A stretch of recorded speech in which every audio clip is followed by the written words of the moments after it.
This month's massacre in Parkland seems like a key moment in the nation's ongoing debate about the Second Amendment, former U.S. Secretary of State Condoleezza Rice said during a radio interview. "I think it is time to have a conversation about what the right to bear arms means in the modern world," Rice told radio host Hugh Hewitt on Friday. "I don't understand why civilians need to have access to military weapons. We wouldn't say you can go out and buy a tank." More specifically, Rice said weapons like the AR-15 rifle that authorities say shooting suspect Nicholas Cruz, 19, used to kill 17 students and teachers February 14, shouldn't be available to civilians, The Washington Times reported. But Rice, who served under President George W. Bush, made clear that she remains a believer in the Second Amendment. "We can't throw away the Second Amendment and keep the First," she said, adding that she considers the first two amendments to the Constitution to be indivisible. "We can't throw away the Second Amendment and keep the First."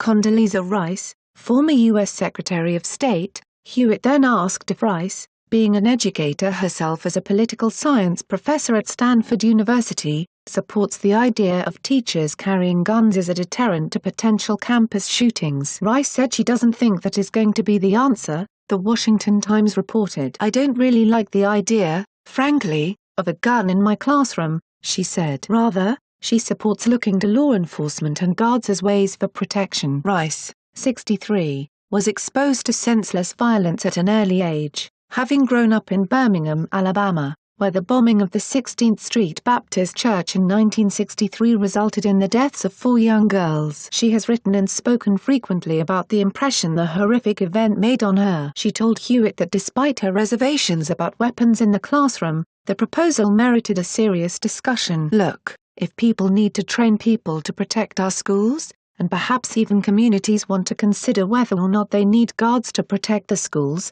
it's a sad thing to think that we might, then that's something that we should look at," Rice said. She told Hewitt that talking across our differences is extremely important and that communities have to pull together. "We have to start listening to each other, first and foremost," Rice said of the people from all sides of the debate on gun control. Like and share this video on Facebook and Twitter if you agree. Don't forget to support this channel by clicking on the donation link down below and subscribing so you never miss any of our trending reports. What do you think about this report? Scroll down to comment below.